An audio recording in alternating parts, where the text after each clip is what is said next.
तेज हो गई है पंजशेर पर कब्जे की लड़ाई। दिल्ली में स्कूल खोलने का रास्ता साफ होता दिख रहा है। तालिबान के प्रति थोड़ा नर्म हुआ भारत का रुख। अलीगढ़ मुस्लिम यूनिवर्सिटी में यूपी के पूर्व मुख्यमंत्री कल्याण सिंह के निधन के बाद लगाए गए पोस्टरों पर विवाद। इंदौर में जिस चूड़ी वाले की पिटाई का वीडियो वायरल हुआ था उसे कल रात पुलिस ने गिरफ्तार कर लिया है। इस बुलेटिन में इनके अलावा और भी देश दुनिया की बड़ी खबरें आपको दिखाएंगे, लेकिन शुरुआत करते हैं इस वक्त की बड़ी खबर से, वो भी सीधे फील्ड से। तेज हो गई है पंजशेर पर कब्जे की लड़ाई। तालिबान ने हमले के लिए तैनात की तोपें, तो रेजिस्टेंस फोर्स भी मुकाबले और आर पार के लिए है तैयार।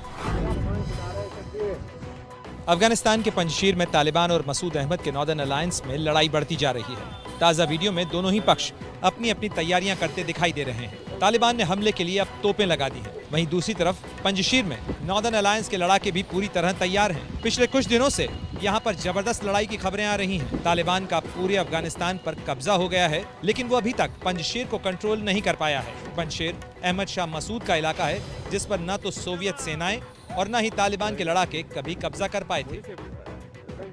अहमद शाह मसूद के बेटे मसूद अहमद नॉर्दर्न अलायंस की अगुवाई कर रहे हैं। वहीं अफगानिस्तान के पूर्व उपराष्ट्रपति अमरुल्लाह सालेह भी तालिबान के खिलाफ इस लड़ाई में साथ हैं। तालिबानियों ने अफगानी समझकर ऑस्ट्रेलिया के एक युवक के साथ की बेरहमी। काबुल एयरपोर्ट पर अफगानियों के साथ हो रहा है अत्याचार। खून से लथपथ युवक तालिबान के दोगले चरित्र की सच्चाई बयां कर रहा है। युवक के आसपास तालिबानी लड़ाकों की पूरी फौज खड़ी है। वीडियो देखकर ये आसानी से अंदाजा लगाया जा सकता है कि कितनी बेरहमी से युवक के साथ मारपीट की गई है। युवक कैमरे पर अपना दर्द बयां करने की कोशिश करता है, तभी एक महिला के चीखने की आवाज आती है और कैमरा बंद हो जाता है। आप खुद ही अंदाजा लगा सकते हैं कि आखिर हुआ क्या होगा। दरअसल तालिबानियों ने अफगानी नागरिकों के काबुल एयरपोर्ट पहुंचने और देश छोड़ने पर रोक लगाई है और अब तालिबानी अपने पुराने तरीकों पर लौट आए हैं। तालिबानी अफगानी नागरिकों के साथ मारपीट कर रहे हैं। वीडियो रिकॉर्ड करने वाले शख्स की जान भी इसलिए बख्श दी क्योंकि युवक ने तालिबान को बताया कि वो अफगानी नहीं, ऑस्ट्रेलियन है। पाकिस्तान के कब्जे वाले कश्मीर में तालिबान के समर्थन में लगे नारे और रैली भी निकाली गई। अफगानिस्तान की जेल से छूटे तालिबानियों के पीओके पहुंचने की खबर। ये वीडियो पाकिस्तान अधिकृत कश्मीर के हैदरा, अब्बासपुर और गुलपुर कोटली के हैं। सूत्रों की माने तो ये वीडियो हाल ही में इन इलाकों में तालिबान के समर्थन में निकाली गई रैलियों के हैं। पीओके के कई हिस्सों में ये रैलियां न केवल तालिबानियों के समर्थकों ने निकाली, बल्कि इन रैलियों में वो लोग भी शामिल थे जो पिछले काफी समय से अफगानिस्तान की जेलों में बंद थे। तालिबान ने जेलों से जिन कैदियों को छोड़ा, उनमें कुछ कैदी पीओके के भी थे जो वहां से छूटने के बाद वापस अपने घर आए। सूत्रों के मुताबिक पीओके में ये रैली आतंकी संगठन जैश-ए-मोहम्मद और लश्कर के आतंकियों ने आयोजित की थी। दुनिया की सबसे बदनाम जेल ग्वांतानामो का कैदी होगा अफगानिस्तान में तालिबान सरकार का रक्षा मंत्री। 5 साल जेल में रहे अब्दुल कयूम जाकिर को तालिबान ने ये जिम्मेदारी दी। मुल्ला अब्दुल कयूम तालिबान का वही आतंकी है जो कि अशरफ गनी के फरार होने के बाद राष्ट्रपति भवन में सबसे पहले घुसा था। अब्दुल कयूम जाकिर 48 साल का है। जाकिर का जन्म अफगानिस्तान के हेलमंड में हुआ। अब्दुल कयूम जाकिर की गिनती खूंखार तालिबानी के रूप में होती है। इसी वजह से न्यूयॉर्क के वर्ल्ड ट्रेड टावर पर हमले के बाद अमेरिका ने गिरफ्तार करके जाकिर को क्यूबा में अपनी बनाई सबसे खतरनाक जेल ग्वांतानामो बे में भेज दिया था। जाकिर ग्वांतानामो जेल में 2002 से 2007 तक कैद रहा। अब्दुल कयूम तालिबान के संस्थापक रहे मुल्ला उमर का करीबी रहा है। चुनाव के दौरान अफगानिस्तान में हिंसा की जिम्मेदारी भी उसे ही सौंपी गई थी।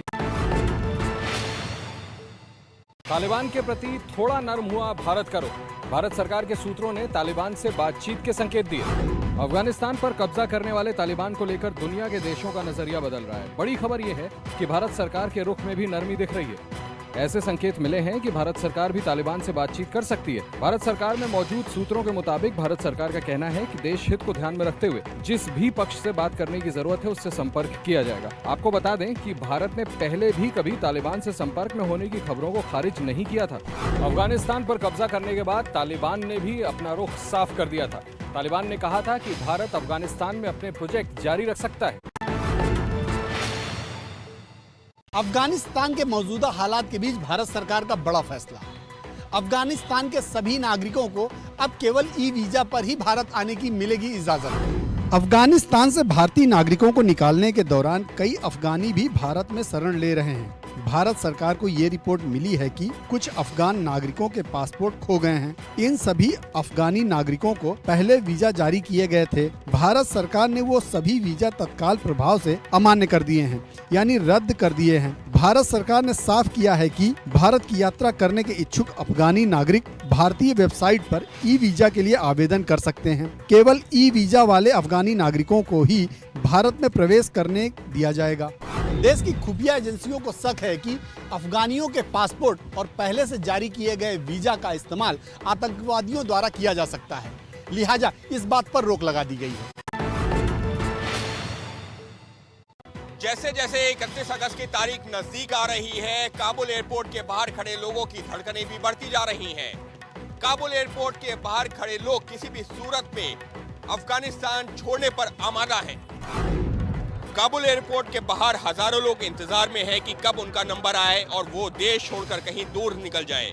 ये सब अपने दस्तावेजों के साथ यहाँ कई दिन से मौजूद हैं, लेकिन अब उनकी उम्मीद धुंधलाती जा रही है, क्योंकि 31 अगस्त की डेडलाइन नजदीक आती जा रही है, जब अमेरिकी सेना अफगानिस्तान को पूरी तरह से छोड़ देगी। ज्यों-ज्यों तारीख नजदीक आती जा रही है, काबुल एयरपोर्ट के बाहर डटे हजारों लोगों में निराशा फैलती जा रही है। अपने दस्तावेजों के साथ काबुल एयरपोर्ट के बाहर खड़े लोगों को डर सता रहा है कि जैसे ही अमेरिकन फोर्सेस वापस आएंगी, तालिबानी सेना एयरपोर्ट पर अटैक कर सकती है। अफगानिस्तान से निकाले गए 10,000 लोगों को जर्मनी के एयरबेस में बने कैंपों में रखा गया है। इन कैंपों में बड़ी तादाद बच्चों की है।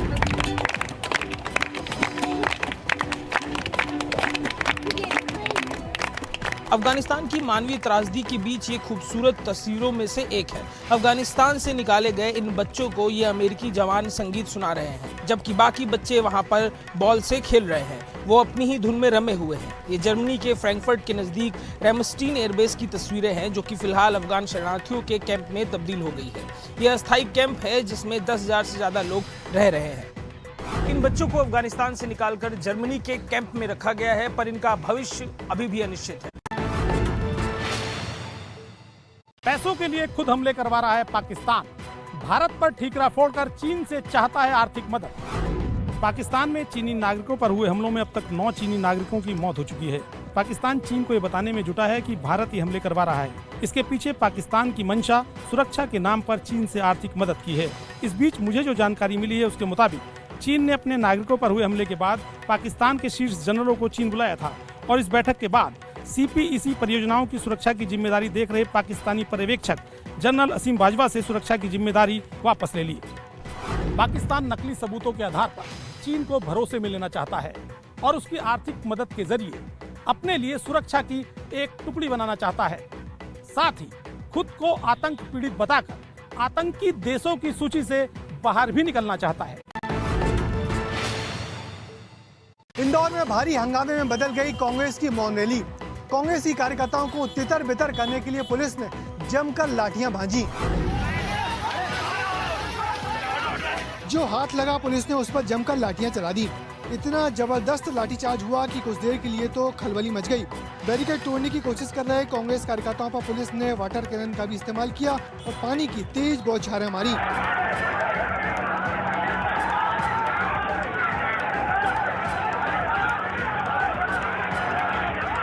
इसमें विधायक संजय शुक्ला घायल हो गए। कांग्रेस कार्यकर्ता और पुलिस के बीच झड़प हुई कांग्रेस की मौन रैली के दौरान। कांग्रेस धार्मिक त्योहार की इजाजत देने के लिए कलेक्ट्रेट तक मौन रैली निकाल रही थी, मगर पुलिस ने उनको बीच में ही रोक दिया।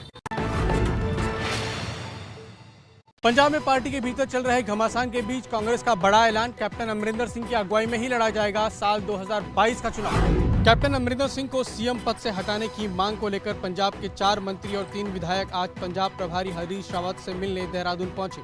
उन्होंने रावत के सामने अपनी शिकायतें रखी, लेकिन बैठक के बाद हरीश रावत ने एक बड़ा बयान दिया। सत्यता ये है, हम अमरिंदर सिंह जी के नेतृत्व में ही 2022 में चुनाव हो जाए। पंजाब प्रभारी होने के नाते हरीश रावत का यह बयान जाहिर है कांग्रेस पार्टी का बयान है। इसका मतलब ये कि कैप्टन अमरिंदर को हटाने वाले धड़े के लिए बुरी खबर है। अलीगढ़ मुस्लिम यूनिवर्सिटी में यूपी के पूर्व मुख्यमंत्री कल्याण सिंह के निधन के बाद लगाए गए पोस्टरों पर विवाद।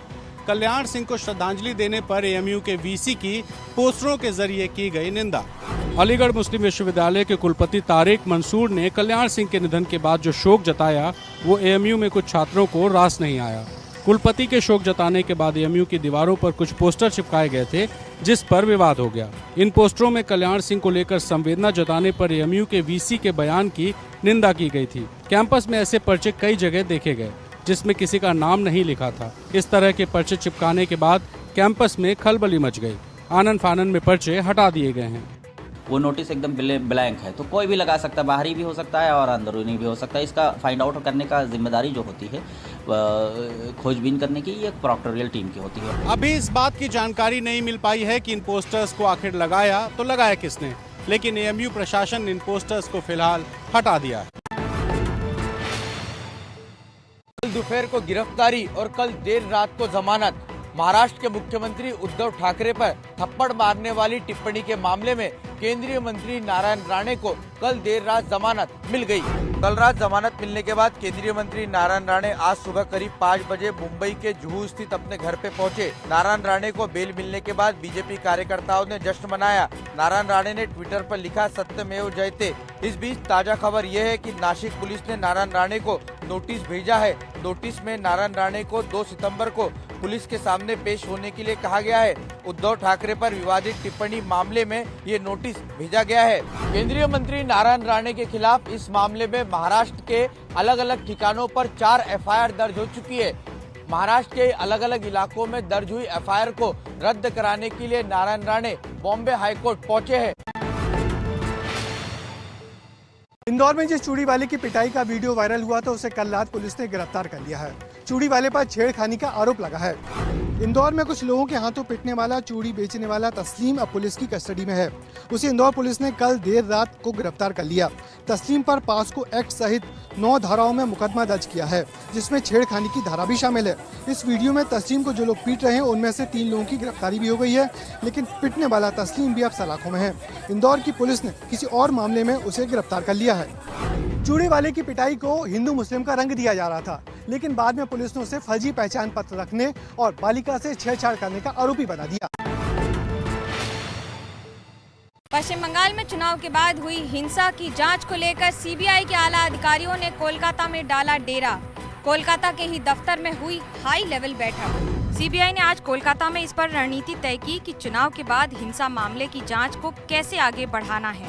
कलकत्ता हाई कोर्ट के निर्देश के बाद सीबीआई को इस मामले की जांच का जिम्मा मिला है। इसके लिए सीबीआई की जो स्पेशल टीम बनी है उसमें लखनऊ, चंडीगढ़, भोपाल और दिल्ली से एसआईटी के 4 प्रमुख भी शामिल हैं। जबकि इस एसआईटी टीम को सीबीआई में संयुक्त निदेशक स्तर के अधिकारी लीड कर रहे हैं। ये एसआईटी चुनाव बाद हुई हिंसा में बलात्कार और हत्या के मामलों की जांच करेगी। सीबीआई सूत्रों के अनुसार बेलियाघाटा में मृतक बीजेपी के परिवार वालों को बुलाया जा रहा है पूछताछ के लिए। साथ ही साथ कोलकाता पुलिस के कर्मचारियों को भी बुलाया जाएगा। दिल्ली में स्कूल खोलने का रास्ता साफ होता दिख रहा है। दिल्ली सरकार की एक्सपर्ट कमेटी ने अपनी रिपोर्ट में स्कूल खोलने की सिफारिश की है। कोरोना काल में बंद दिल्ली के स्कूलों में जल्द ही हलचल हो सकती है। सूत्रों के मुताबिक दिल्ली सरकार की एक्सपर्ट कमेटी ने सिफारिश की है कि सभी क्लास के लिए स्कूल खोले जाएं।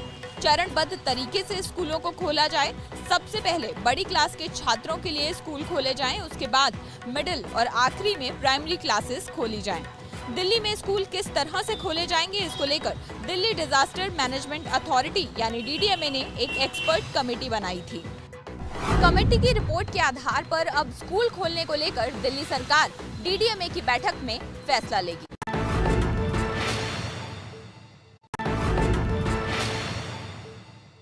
यूपी के बागपत में भारी बारिश के बाद रेल अंडरपास के नीचे भरे पानी में डूबी कार मालिक ने छत पर चढ़कर बचाई जान। अंडरपास पानी से लबालब है। उसमें फॉर्च्यूनर कार डूबी हुई है और कार मालिक कार की छत पर चढ़ा हुआ है। यह तस्वीर बागपत के रमाला थाना क्षेत्र के जिवानी रेलवे अंडरपास की है, जहां इतना पानी भरा कि कार तो फंसी ही फंसी, कार मालिक की जान भी जोखिम में पड़ गई। उसने सूझबूझ दिखाई और कार की छत पर चढ़ गया। हादसे की सूचना उन्होंने अपने परिजन और दूसरे लोगों को दी, जिसके बाद लोग ट्रैक्टर लेकर अंडरपास पर पहुंचे और कार को खींचकर बाहर निकाला। बागपत का ये रेलवे अंडरपास हर बारिश में लोगों के लिए परेशानी का सबब बन जाता है।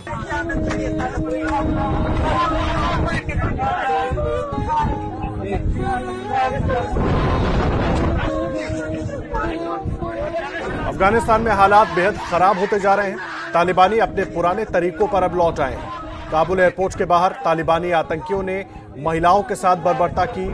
लातों से तालिबानी आतंकियों ने महिलाओं को पीटा।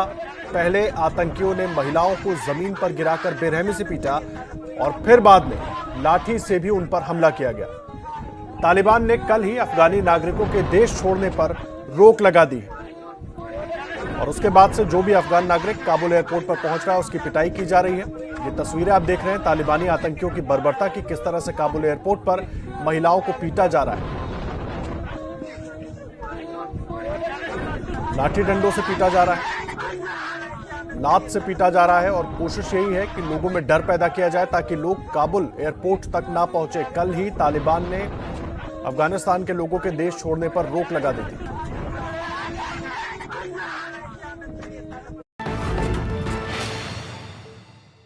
इस बुलेटिन में फिलहाल अभी के लिए इतना ही। हमारे रिपोर्टर एक बार फिर खबरों की नई डोज लेकर आएंगे रात 10:30 बजे, वो भी सीधे फील्ड से।